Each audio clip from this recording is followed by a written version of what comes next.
Thank you so much, Ty. For those that don't know, Ty has ascended into his rightful place in the Speaker's office. Let's hear it for Ty. You know, I'm so humbled to be in this space. Thank you, Carl Clay, for all that you do for Southeast Queens for decades and decades. And Carl is also very humble. Carl is an actor, he's a writer, he's an activist and an advocate for the arts and for the people of the city of New York, but most importantly for our beloved Southeast Queens. And Carl, we love you and thank you very much. So it is my absolute honor to be the one bringing this amazing documentary to you today. This is a special screening of the Hulu documentary Aftershock. And we're going to have a panel discussion afterwards right here at the historic Black Spectrum Theater. We're going to be joined by my colleagues, other women leaders in Southeast Queens, and the bodies of council members Natasha Williams and the first majority whip of the New York City Council, Black woman Selena Brooks Powers. This event is also co-sponsored by the Council's Black, Latino, and Asian Caucus and the Women's Caucus, Resorts World, NYC, and of course Hulu.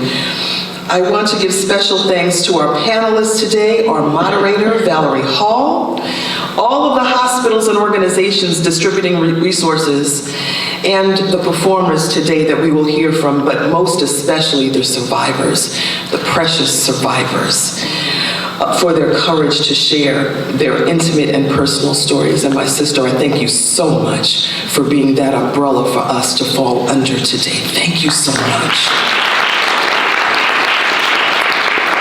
Last August, our women majority New York City Council passed an unprecedented 11-bill legislative package to address the significant and persistent disparities in maternal health, mortality, and morbidity.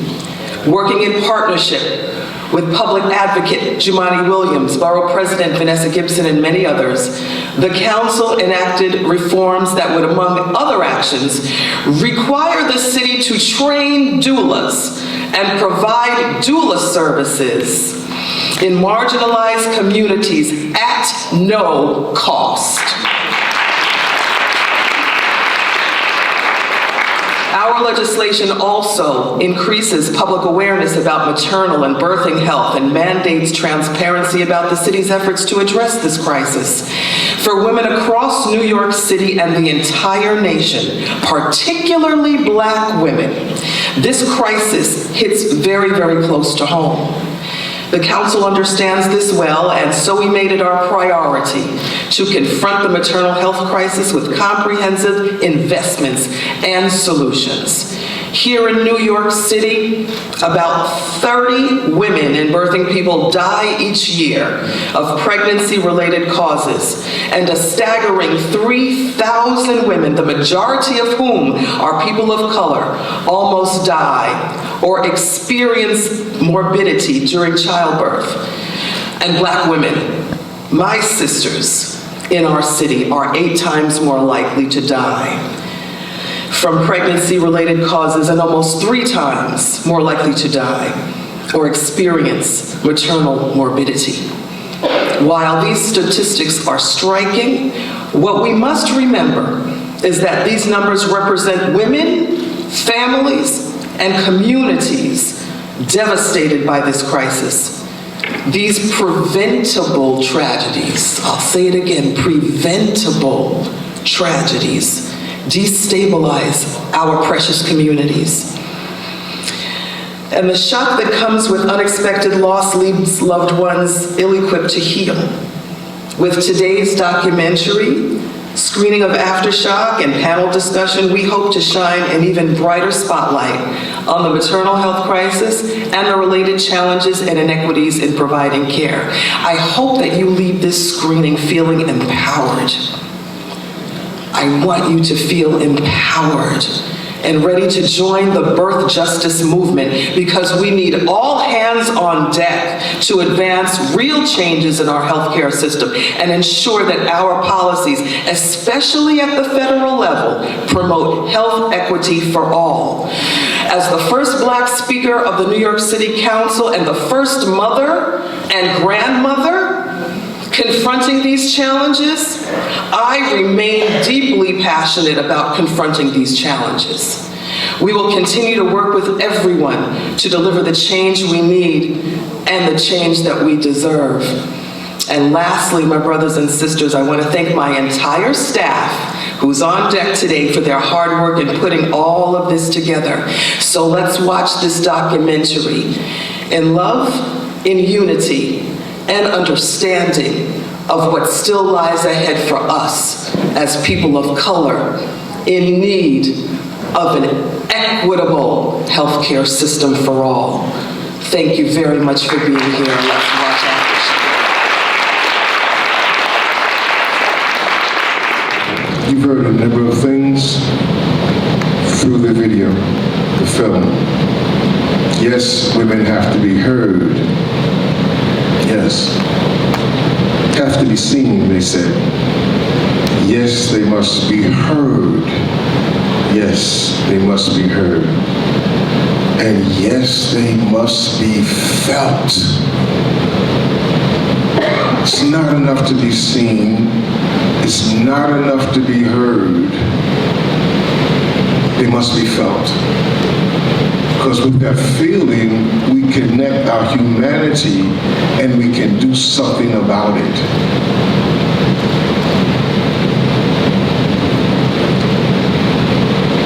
We can say that we've been exposed to content.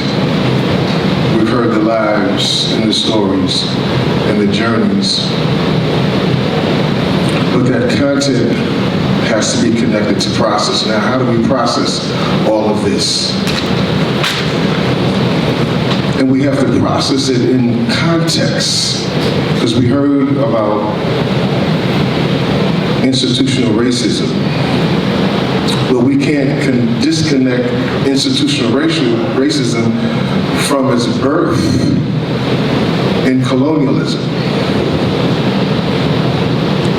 We cannot have equity if we don't dismantle the systems that created inequity in the first place. So we're in the process of decolonization of our bodies, of our minds, of this society, of this country. This process of decolonization, that's what we're in, this healing process. Another word, consciousness. The greatest consciousness we can have is spiritual consciousness. So therefore, why is the drum here today? The drum was our way all over the planet. Any place you go, when people were closest to the original cultures, they had some kind of drum. Why?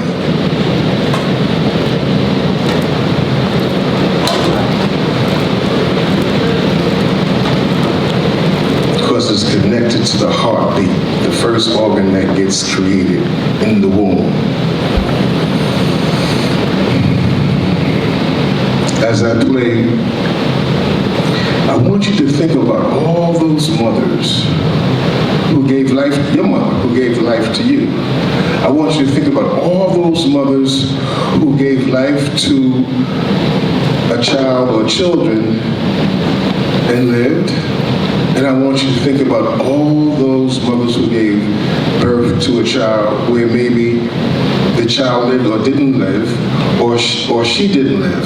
I want you to connect to that. Why? Because we know through the science of epigenetics, gene above, that trauma is passed down from one generation to the next. And it's living in all of us. And we knew this to be true anyway, without sciences telling us to be true. Why? Because in the enslavement period, fear and trauma was bred into us through the most brutal violence that you can think of. And we're carrying it. That's why it's a liberation process. So this spiritual consciousness, the drum, connects us to what?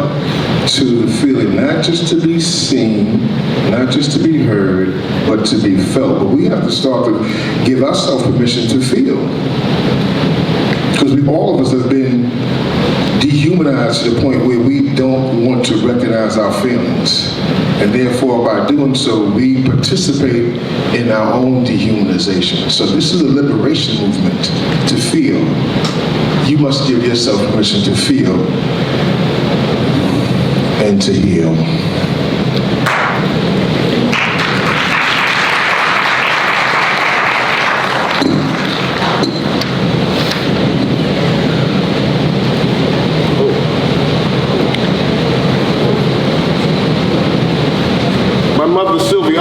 Here, coming all the way from Englewood, New Jersey to be with your family. And my sister coming from Harlem, y'all. My sister Adami is here as well.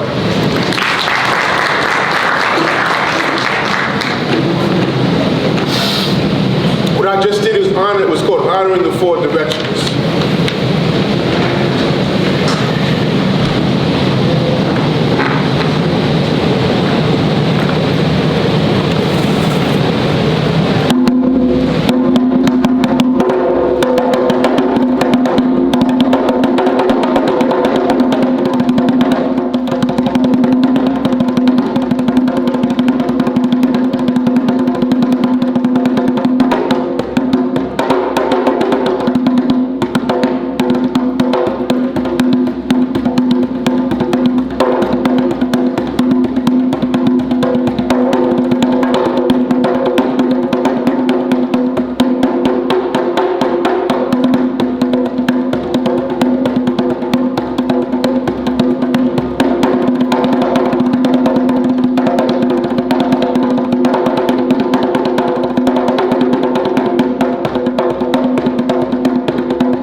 transition into the panel, I would like to introduce our elected officials who are present with us, starting with Councilmember Natasha Williams, whose district we are in.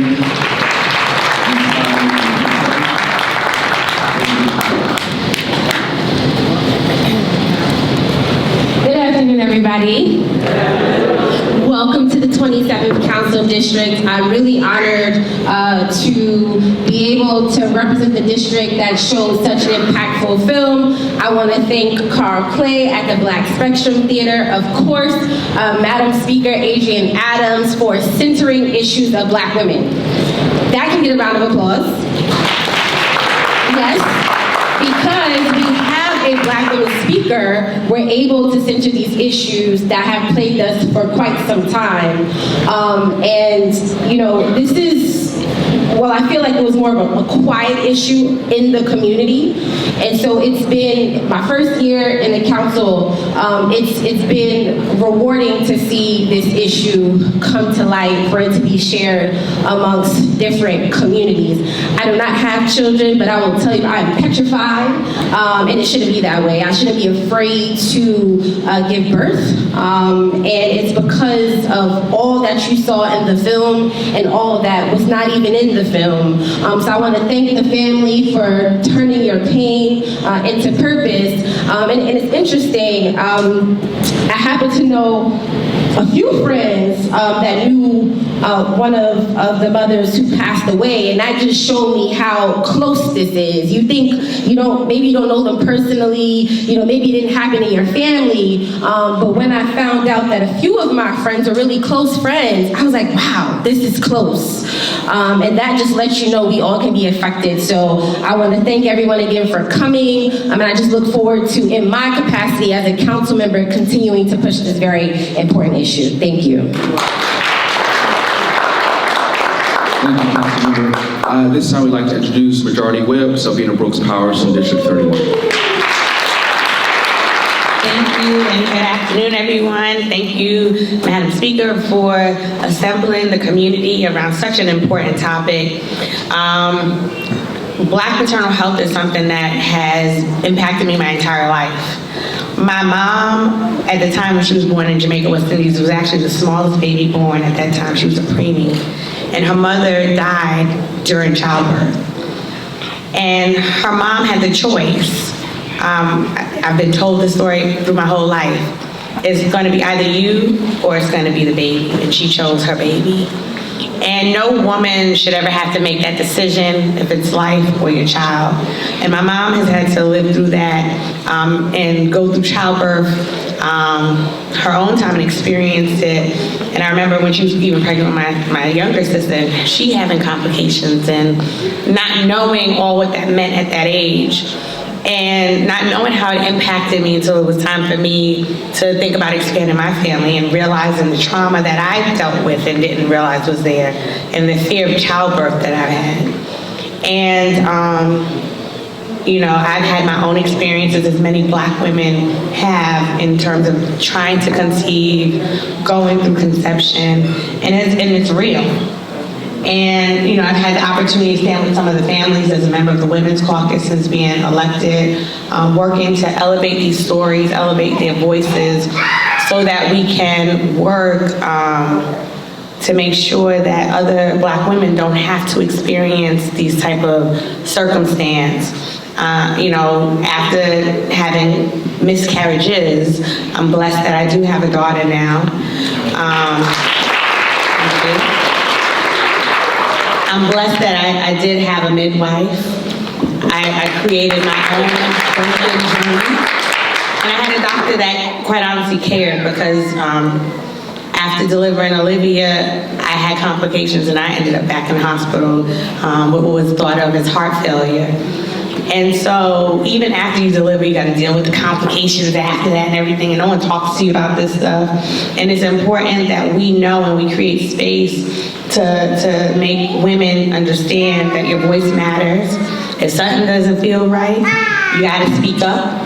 And if you're not getting the response you need, you got to go somewhere else and get that response. And so, yes, you got to keep going, because sometimes we have to advocate for ourselves. It's not fair, it's not right. In this women-led majority under the leadership of Speaker Adams, we're pushing legislation to make sure that women feel safe in this.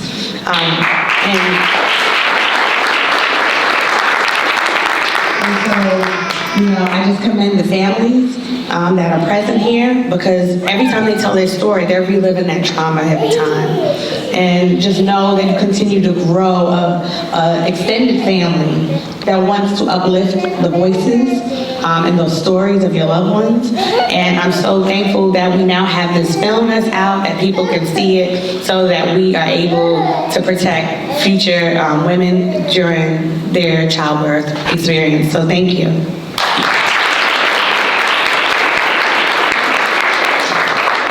Thank you, Councilmember. Just a few quick notes before we move on to the next segment. Has everyone received index cards? No? No? Okay. If you have a question for any particular panelist or just in general, our staff, our team is in the audience. They're waving their hands if you look behind you. And they will pass you an index card and you can write your question down. We may not get to all questions, but please put your email. So if we don't get to your question, we can respond by way of email. We also want to highlight, we do have organizations who are in the hallway with resources. We have Jamaica Hospital, Queens Medical Center, Bureau of Maternal, Infant, and Reproductive Health, DOH, Department of Health, and the Mental Health Crisis Management Team is also in the hallway. There's also an art exhibit by Amari Maynard, and that is also in the hallway. So at this time, I'd like to introduce our moderator. Her name is Valerie Hall. She is a community member. Valerie is the former president of the National Council of Negro Women Incorporated, Queens County section. One of the committees she's passionate about is health, with a concentration on Black maternal health, being that her profession is in the arts, and after learning about the disparities in our communities, she's become an advocate for Black maternal health. Ladies and gentlemen, Ms. Valerie Hall.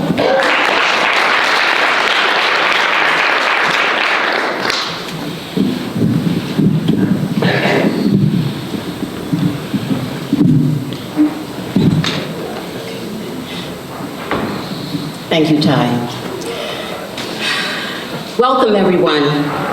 Thank you for joining us today for an important discussion on the U.S. maternal health crisis. I'm your moderator, Valerie Hall. This panel discussion will focus on the birth justice movement and the urgent need for systemic changes in both healthcare and government. Just a reminder that today's panel discussion is being recorded. We are joined today by reproductive birth justice activists, advocates, and survivors. Ms. Shawnee Benton Gibson,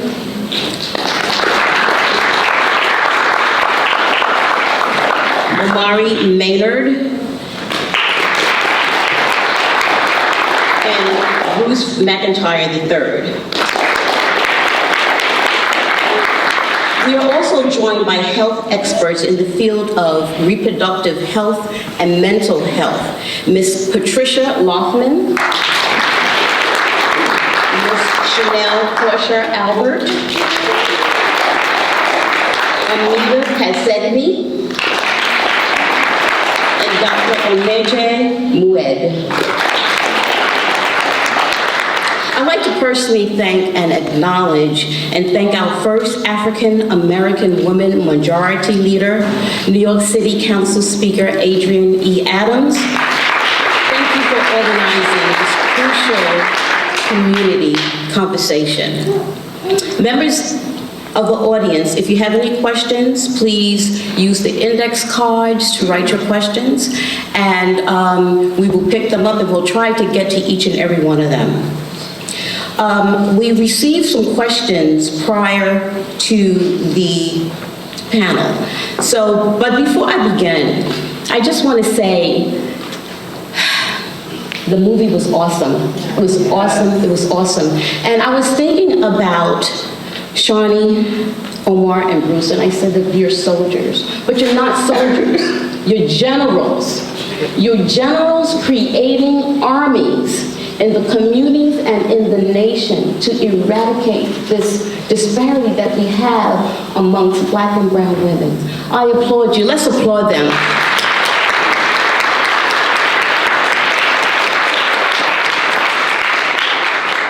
Okay, our first question. This is for Amari, Bruce, and Dr. Ahmad.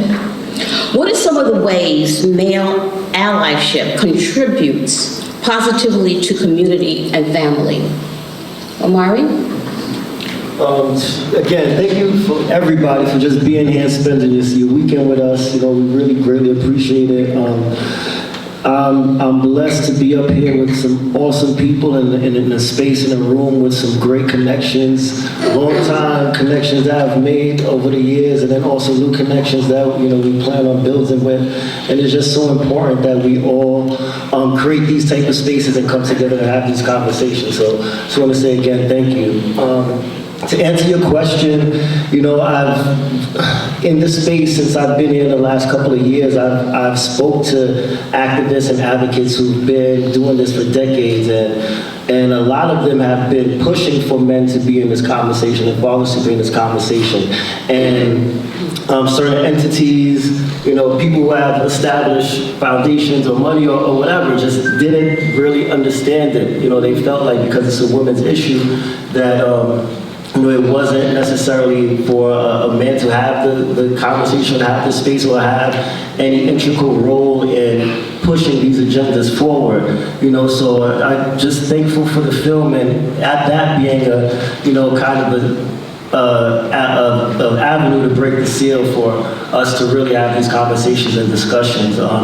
It's so important because, of course, you can't create life by yourself, right? But, at the same time, for men, when we are, having our families, there are certain things that we're not necessarily thinking about, and it's because of the fact that we didn't have anybody to tell us, right? We didn't have clear communication or understanding of what actually happens during birth, what happens to a woman's body, what happens to a what happens and how can we, help prepare our partners for birth and then life after having our child together. So I think it's just so important for us as men to be able to really start creating that and co-creating it with our partners and with people and advocates and professionals who know exactly what, the numbers are, what the story is, and figure out our own positions in doing so. Now, when it comes to the traumas that have affected us, again, Black men specifically, we don't have the arena to have these topics, have these discussions, and emotionally in which we need to. And this is the main reason why, Bruce, I, and Dr. Weed are really up here and doing this, because of the fact that we understand the importance of it, because in those dynamics, in those spaces and places, we're able to fortify ourselves, be better fathers, be better individuals, be better partners, and just more established people to help our own communities out. So I'll leave it at that, but again, thank you for having us. Thank you. Bruce?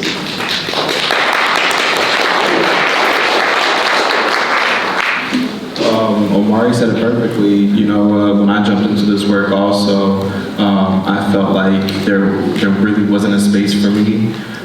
Being a man, who am I to advocate on women's reproductive health?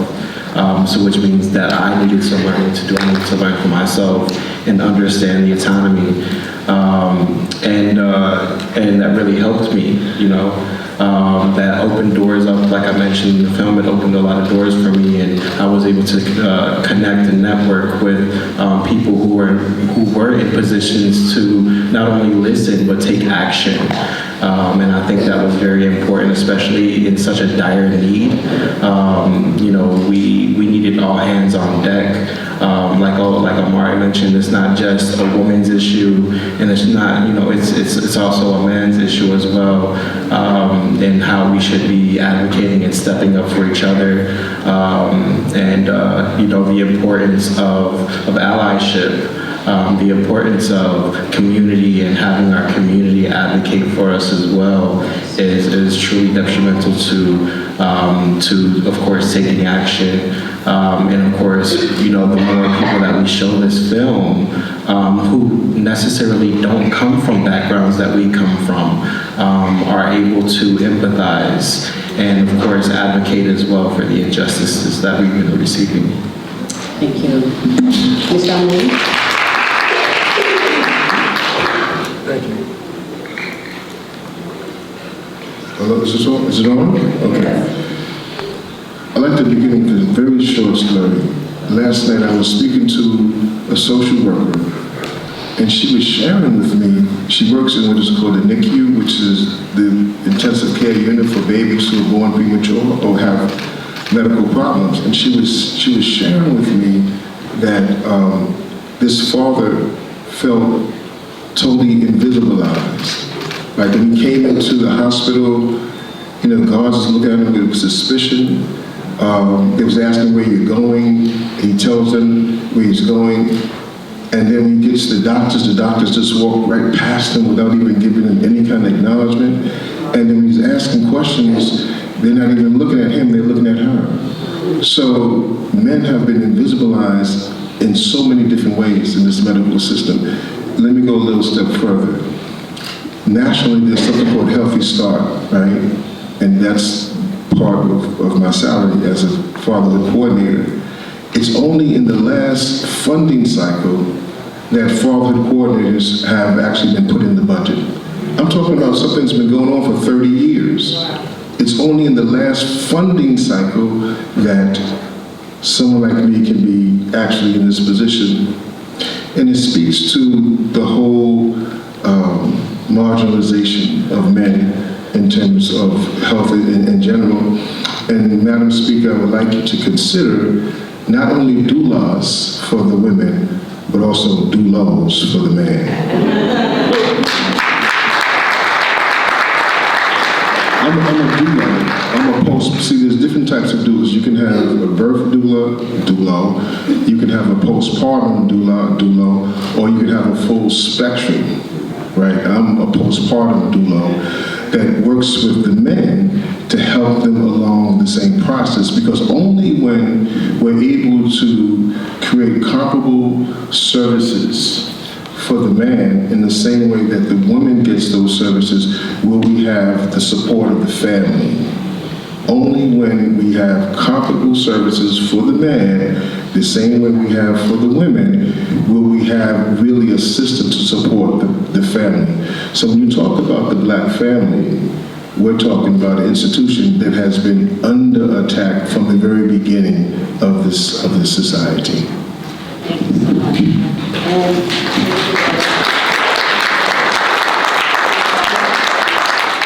I would actually like to piggyback on that statement, because what we saw in the film was Bruce and Omari, you were joined in a brotherhood through trauma, but what we also saw was love and adoration for your partners before you joined that community based on trauma. And it really dispels the myth that men are not involved in black women's lives and in their families' lives and in the lives of the community. So while your brotherhood was based on trauma, what you also demonstrated was that black men are healthy and black men are involved in their families' lives, and that's positive.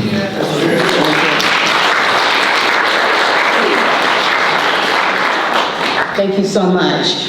Okay, we'll go to our next question. This is for Omari, Bruce, and Dr. Ahmed. How can we better empower black men during the process of pregnancy so that they are more equipped to navigate the maternal health care system? You want to answer that? I don't know. Let me start right there.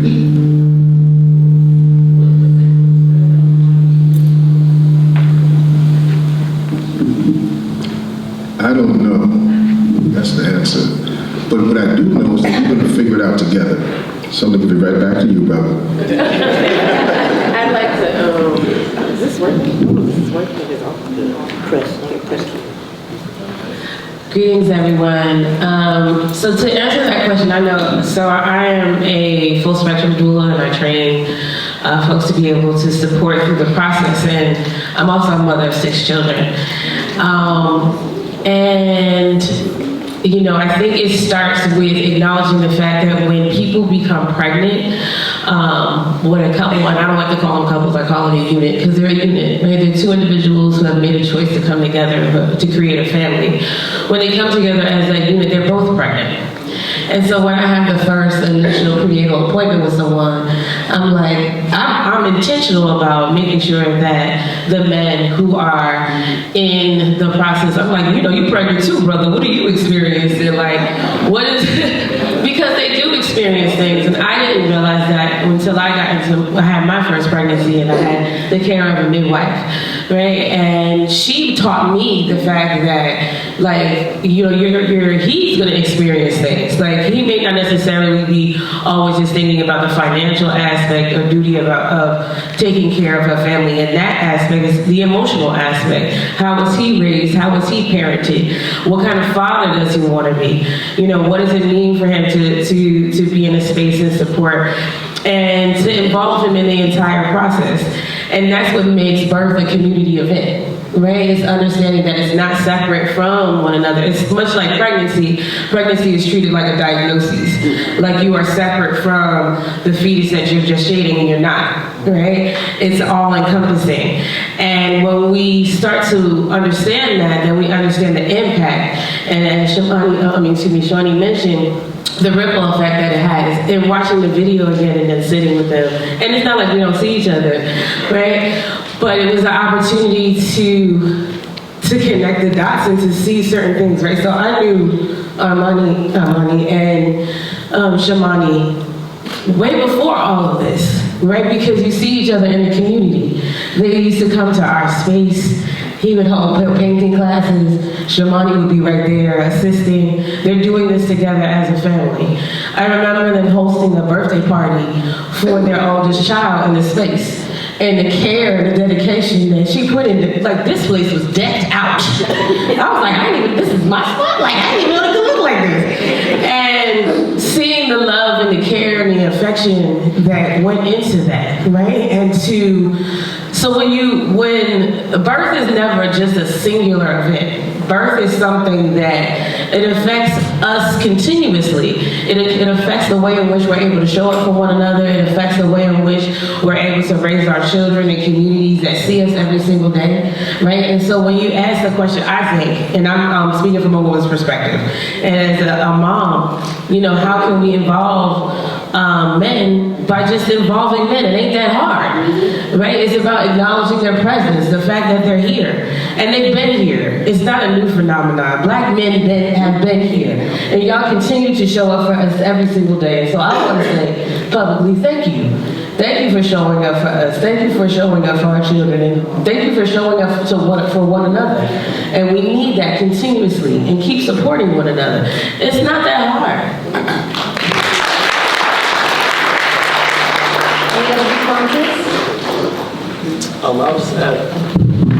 I'll just add one more thing. I think that, you know, to your question, and I'm just talking from a artist and entertainment standpoint, when we watch TV, like, you know, these are things that we don't see. You know, and I think that's a huge part of it as well. You know, when we really start peeling back the onion, and we're talking about, you know, vulnerability as a man, when we're talking about emotional instability, when we're talking about fortification and you know, creating spaces in which we can, you know, learn how to navigate our own emotions so that we can become more stable people. Those are not things that Black men are shown on TV. Those are not things that we see Black men doing, you know, and I think that therefore, you know, it becomes almost taboo, you know. So again, thankful for the film. Thank you for Paul and Tanya, you know, and the team showing a different perspective and a different side of what male vulnerability looks like and the things that can come out of it. And I also believe in that as well. You know, the CDC announced actually that Black men are the most engaged with their children, whether they live in the household or not. So I do believe that it's time that we do change that stigma. And I'm happy to see that people like Omari and myself and others have been changing that stigma as well. That's been placed on us because, like they said, we've always been great support partners. We've always been here. But that was, you know, something that I truly believed in. As soon as Amber became pregnant, I let my job know, hey, I'm showing up to all these appointments, all these prenatal appointments. I took her to because I wasn't going to make her, you know, take a train to get back to work. I was making making sure that I was being the best supportive partner I could be, and that I was also in that room with her listening to what was going on and the terminology that was being used, how she was also being treated, because she was always coming back and forth to me, the times that I wouldn't be able to make it, about the care that she was receiving and the negligence that she was receiving, and just how rude sometimes they were to her. And I felt like that was something that I needed to sit in with and intervene, because of course I'm trying to be the best supportive partner that I could be. And of course I also advocate for that for other men as well, because, granted, you don't want to be in a situation where this happens to you and you're left not knowing what's going on, and you don't know how to advocate for yourself or advocate for your partner. So I coach fathers actually on how to be better supportive partners, and how they should be showing up. And I think these are things that we need, especially with these men's groups. We need more space and of course more equity for these men's groups, so we can reach out to the children. I had an event about 2 weeks ago with teenagers, and we're teaching reproductive health to teenagers, sexual education, things of that nature to these children, and they were coming up to me asking me loads of questions because they were truly interested on being a better supportive partner, and of course learning about reproductive health.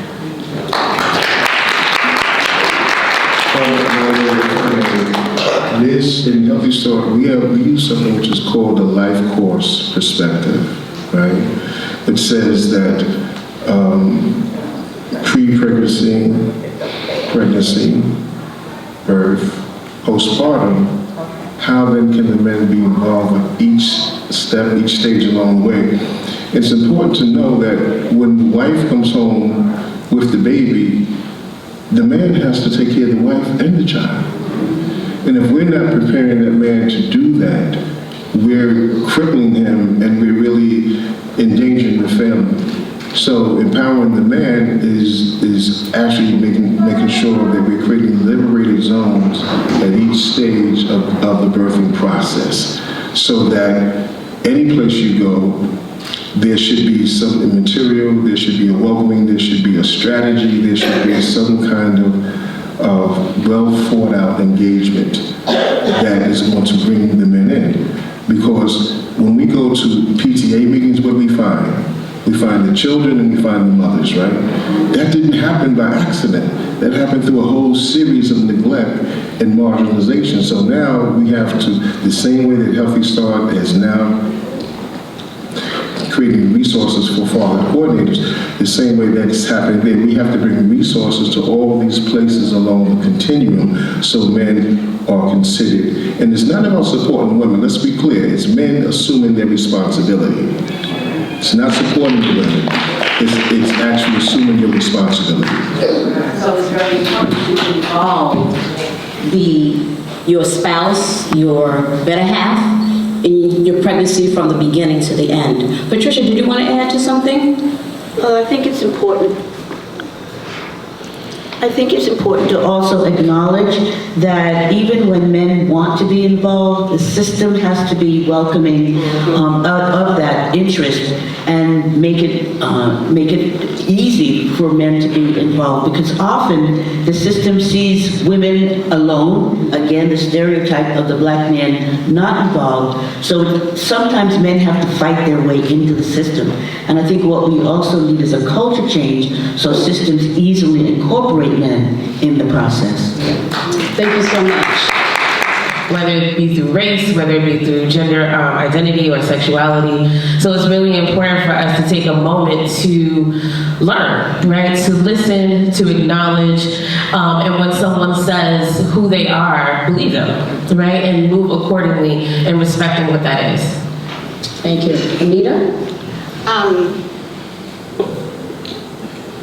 Chanel said it perfectly. I think it is about respecting that individual. So the work that I do at the health department, we work with providers. So the things that we hear, it's really disheartening. And at the end of the day, it's about treating the individual in front of you as a human being. They're a human being coming in for care and services. But we try to educate, and I don't like using the word train providers. It's about helping them to operationalize and put these concepts that they learn and define and put a check mark next to it to say accomplished. We're really trying to get them to actually put that into practice and making it actionable. So we're working with a lot of the hospitals to even update their EMRs to include someone's pronoun into it, having them put their badges on their badges to say what their pronoun is, just to make sure that the space that folks are coming in is inclusive. I'm not sure if you can hear me. Okay, great, wonderful. So I remember when my second daughter, my daughter Jasmine, that was in the documentary, declared that she is a woman that loves women, loves other women intimately, how I behaved. You would have thought I was never trained and developed as a psychotherapist, as a social worker. You would never thought that I was trained and developed in anything that was associated with being human. It took me 6 months to check myself and to restore order and balance and integrity to who I am and what I declare myself to be in the world. Trainings around inclusivity are not enough. This is an embodied walk. It's a choice that you don't pick up from 9 to 5 and then you go back to doing whatever you did in between that time. Like, it is a walk that you embrace as a being. And I had to embrace as a being that I had bias, that there was discrimination. It was cool out there, but when it was up close and personal, it wasn't okay with me. And I had to work on myself. So the stamp on the website that we're inclusive, that we operate from the principles of DEI are not enough. The workshop that you do for 2 hours, not enough. I'm a 54-year-old woman that has been indoctrinated since I was pre-verbal to operate from a particular paradigm, set of principles, beliefs about how life is supposed to be, who parents are, who carries babies, the use of certain pronouns. We are doing a poor-ass job of really being inclusive. It's a transformative, continuous journey, because as the society evolves, we're forced to use different language. For some, it's forced. Like, literally, I work with people and they're like, I don't really want to do this. Why am I saying gender pronouns? People literally say, I don't use pronouns. You do every day. In your writings and your speaking, when people address you. So, as someone who recognizes that I can never know what the experience is for someone who identifies as a transgendered male who chooses to give birth to advance your family, I can never know that position. But I can check myself about how I speak to you, how I engage you, how I view you in my head. Anybody ever take I'll say this last thing, anybody ever take the implicit bias test? Yeah. Were you shocked at your results? I know I was shook to the core that I have an affinity for whiteness in me. Shook to the core. So we have to do our work. We really, really must take responsibility for the fact that we don't embrace all. And that even though we're using the pronouns and honoring what what people say they want to be called, that there's a posture that we sometimes take that allows us to be operating from filters that can compromise people's humanity and then also their safety and their well-being in this lifetime. So I just wanted to say that out loud in this space, that the LGBTQIA community, they're giving birth, they're having families, they're producing life all over the place, and this culture doesn't honor that. And the intersections, we need to honor that. If you're Black, if you identify as LGBTQIA, if you're neurologically or divergent, like, all those layers can make it dangerous for you to live. Thank you. Okay, we'll go on to our next question. What can those outside the medical field do to improve this issue? How can we better advocate for ourselves without medical knowledge or friends or family in the medical field? I mean, I think that it's as simple as having conversations and holding spaces like this. You know, to be an ally or educator doesn't mean that you have to go to school. It means that you are just having an awareness of your community and what's needed, right? A lot of the movements that start from just a general awareness. It doesn't start necessarily because someone read a book or because you're trained or educated in a particular discipline. It starts with you. And so, yeah, holding space, telling someone about a resource that you find out about, and please check out the resource before you mention it to someone else.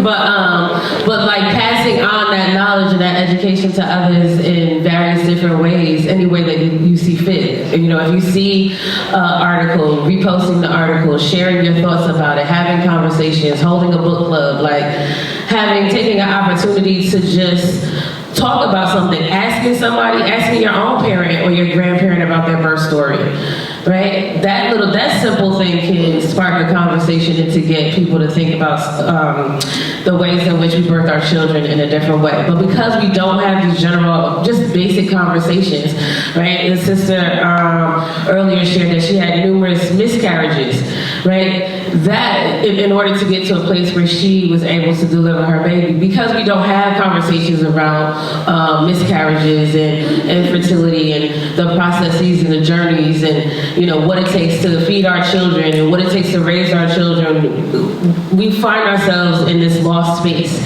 that's not necessary.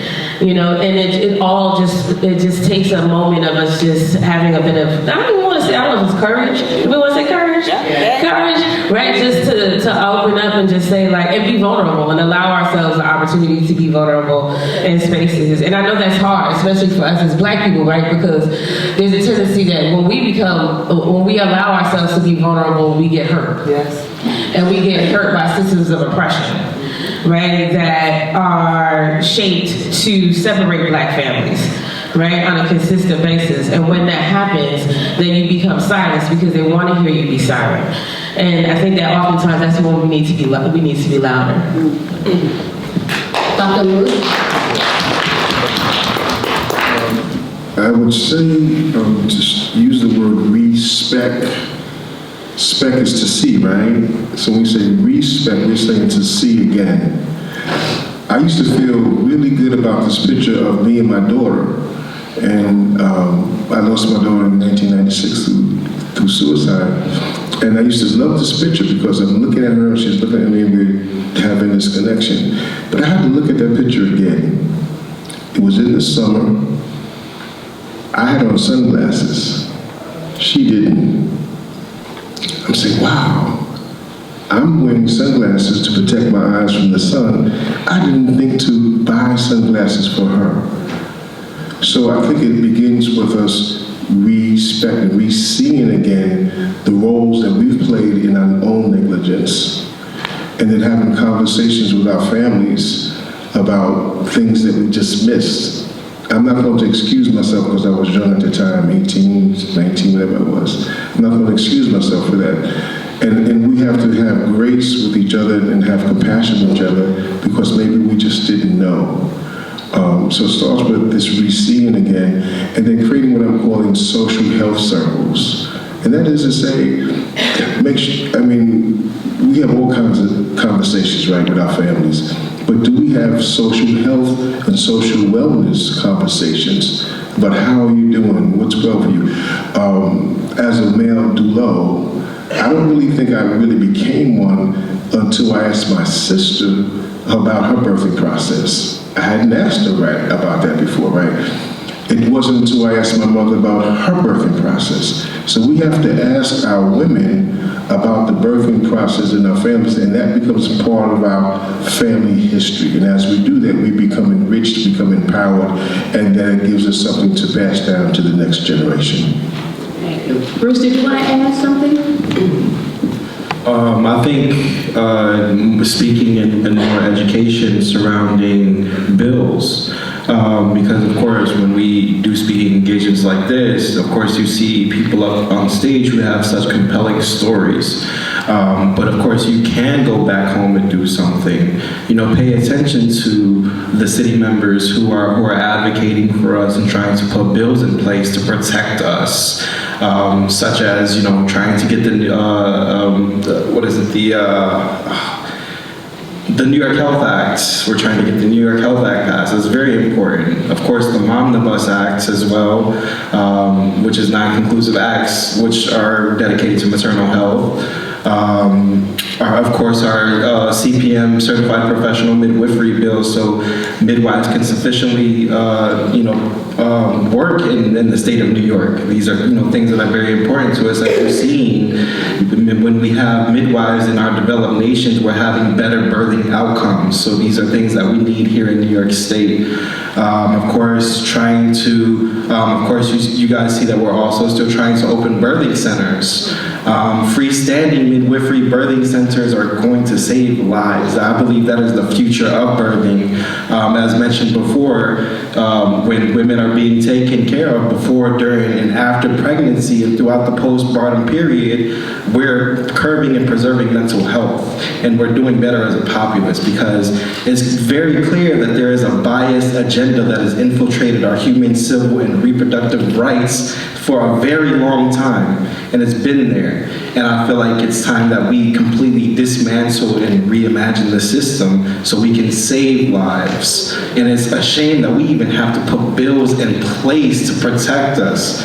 That says a lot. It shows you everything that you need to see. The CDC also announced in September that over 85% of the births in the U.S., that 85% of the maternal mishaps were preventable, right, for Black women, and 95% for the Native women.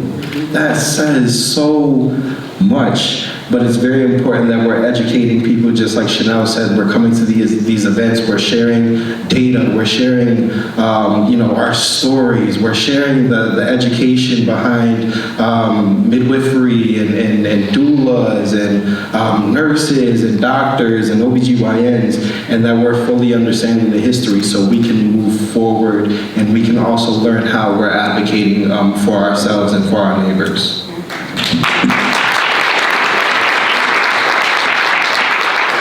We have another question. What steps can we take to improve our workforce and our healthcare infrastructure that serves Black and brown women? Don't get me started. So I've been a midwife for 40 years. I was formerly the director of midwifery at Harlem Hospital. I was at Harlem for 30 years. I walked in a brand new midwife and left a retiree. It's going to be very, very difficult. What you saw in the film, that last birth was in a birth center, and that's pretty much the type of birth that most women want, but will rarely receive, because there just are not enough midwives in the country. Nationally, across the country, there are only approximately 13,500 midwives. And when we talk about midwives, Bruce just talked about certified professional midwives. That's another category of midwives. However, they're not legal in the state of New York. But when you look at the 13,500 midwives across the country, only 10% are midwives of color, which means we're talking about less than 2,000 midwives, Black and brown midwives, across the United States of America. And they are concentrated in New York, California, Texas, which means the ability for a Black and brown woman to ever be touched by a Black or brown midwife is absolutely remote. So what do we do about that? Number one, we need to begin to expose youngsters, both male and female, because right now midwifery is a white woman's profession. It is not a profession of Black and brown women. And so we need to begin to expose our youngsters very, very early, I would say middle school, about STEM.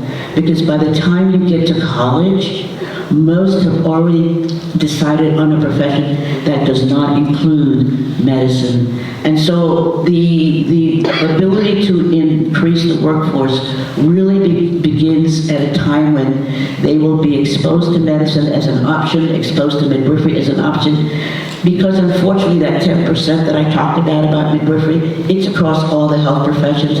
So if you look at dental school, if you look at just the medical schools, although the medical schools are doing a lot better than the midwifery schools, but across the board, in all of the health professions, you will not find more than 10% of black and browns in any of these professions. We do here in the state of New York, in the city of New York actually, we have 4 programs, but they're housed in private institutions with extremely high tuition, high cost. The only program that is really at the CUNY level is State University of New York at downstate. So we really need to begin to look at other educational avenues where black and brown students can financially be supported in those institutions. But again, the opportunity, if you saw in the movie, the midwife, as wonderful as she was not racially congruent with that woman. And that's what black and brown women say they want. They say they want someone with whom they can connect, with whom they are either racially or ethnically or linguistically congruent, and that's not something that they can get. Thank you. Thank you so much, Patricia. When I saw you this morning, my heart just expanded. And in the film, when I'm at City Council, you're sitting to my right. And before I gave the speech at the City Council, I said that experiencing the energy, the essence, the brilliance of a black midwife is like being in the space with a unicorn. And, I'm like, just magical is what you are. But I want to make sure that we make the bridge between what was talked about in the film and what Patricia just offered up. I was telling her in the green room that Shamani's midwife, brilliant black woman, but she was oversaturated with patients, with clients, and burnt out, tired. And so Shamani's needs weren't fully met. And I'm not blaming, I'm not projecting any negativity out there, I'm just speaking truth. When there's very few of us doing anything across fields, then everybody who desires to be with someone who looks like them so they can have access to that, that's a right that we have. It should be, right? But when everybody's running to the same person, and I experience this for myself, for my business and what I do, it can be very taxing. And I know when I'm oversaturated, I'm not fully present. What I am sharing, it might be good, but I want folks to have excellence from me. And so it's too much to have, and you said, what did you say, 10%? And then the percentage of, like you're speaking about BIPOC, meaning across folks of color. It just saddens me. And what you said about the price. The other piece about, I'll say this really quickly about education. For me, and then also the bills and the opening up of programs, if you move too fast in a system and you saturate the system, like all these doulas and all the midwives, and you don't do all of the other holistic pieces that are necessary to balance, we're going to perpetuate more of the same. So be careful pouring all the money into, like, we're gonna make sure we fund doulas. You have to train and develop people. And I'm anti-racist by way of life.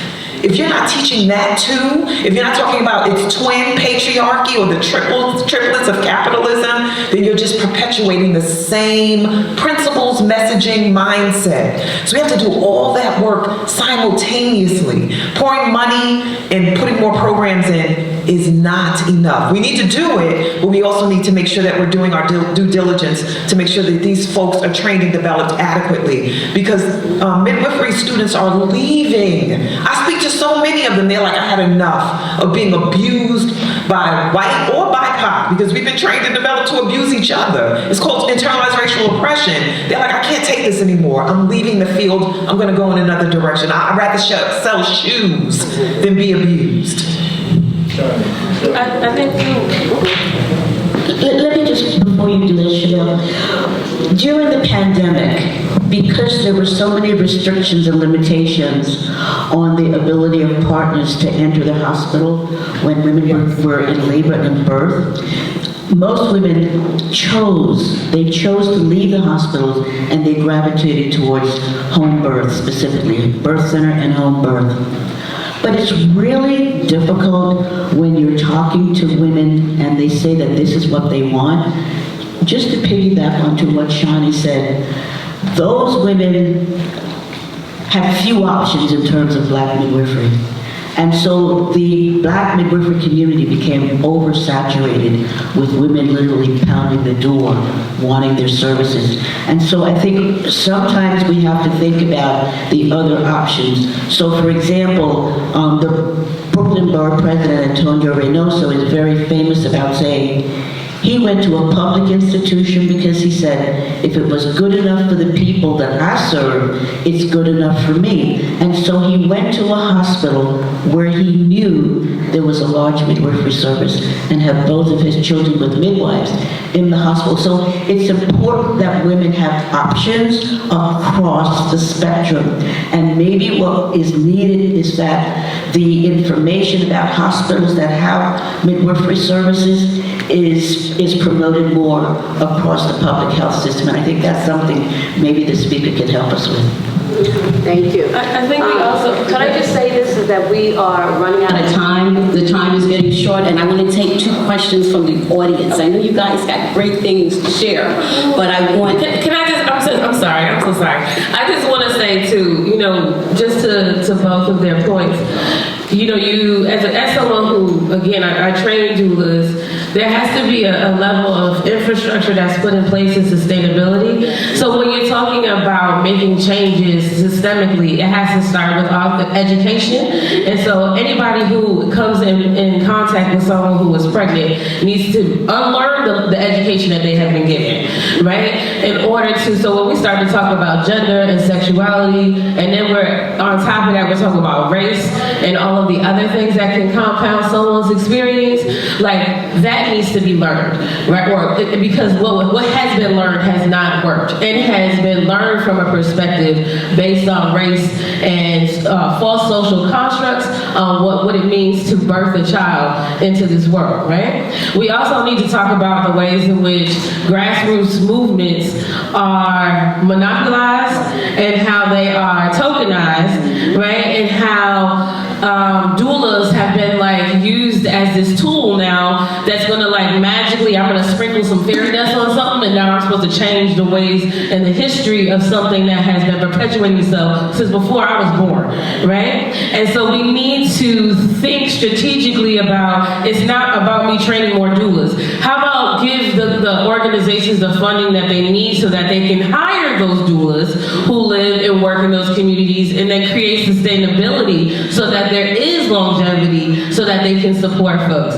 How about you re-educate folks so that you can disperse people in different places? I tell people all the time, it's not about the birth that I want you to have. I had home births, but I also have had a cesarean, right? And it's about what you want when you go into that space. You should be able to have a home birth, a hospital birth, or go to a birthing center and be able to do it in a way that centers your basic human rights and your bodily autonomy to make an informed decision about your care. And people are not able to make informed decisions about their care. Not just when they are, once they are in the process of birthing their children, but even once the child gets here, right? When the child gets here, now they're penalized and they're treated in such a way that doesn't allow them to be a parent to the fullest extent when they're trying to take their child to a pediatrician, when they're trying to educate them in school. And so we really need to reframe and restructure the ways in which we think about, it's not just about legislation, because there's a lot of great bills, but great bills without looking at how implementation and accountability is being accounted for in that does us a huge disservice. And again, more harm than good within the community.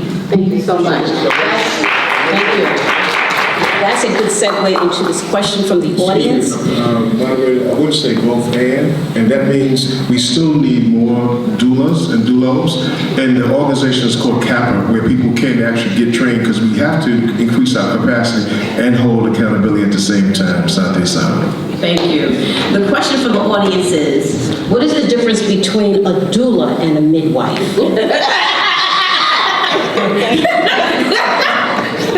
We get this all the time. All the time.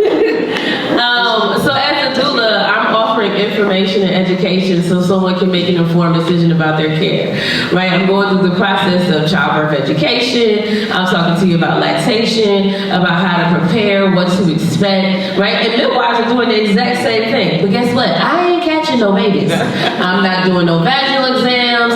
I'm not taking no blood pressure. If you got doulas out there that's catching babies, we got a problem, right? Because now you put what she does at risk every single day. And I'm gonna let you tell the other part about what you do. So a midwife is a health professional. We are a practitioner. We provide health care throughout the continuum. Most people think that midwives are isolated to pregnancy and childbirth. We're not. We take care of women, young ladies, from the beginning all the way through to the end. We take care of women from the beginning all the way through the lifespan until they make their transition. So we provide health care. We are teachers. We're educators. Thank you so much. I'm sorry that we have to end our panel discussion because you guys are a wealth of information. I appreciate each and every one of you. Let's give them a round of applause for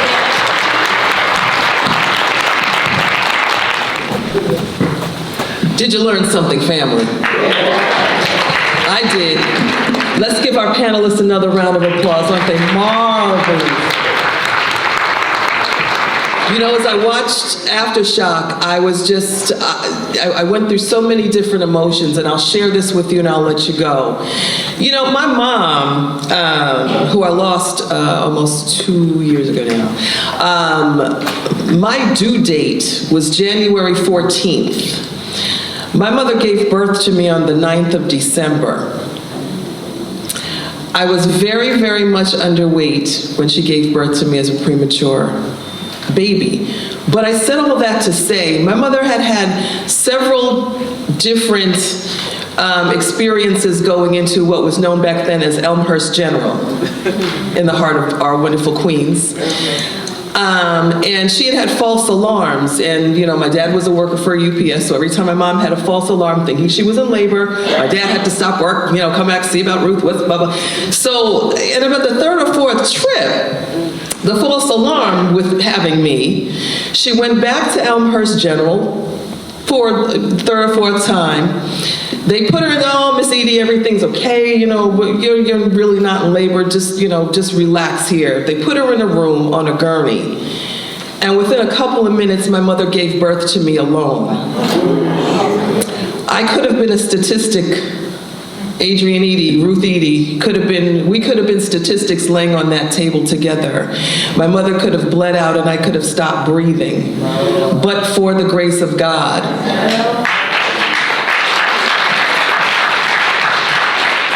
And so I just wanted to share that with you because I never share that story. It never comes up. Nobody ever talks about, you know, the story of their birth or anything like that. This right here brought me back to that place that I didn't even realize I had.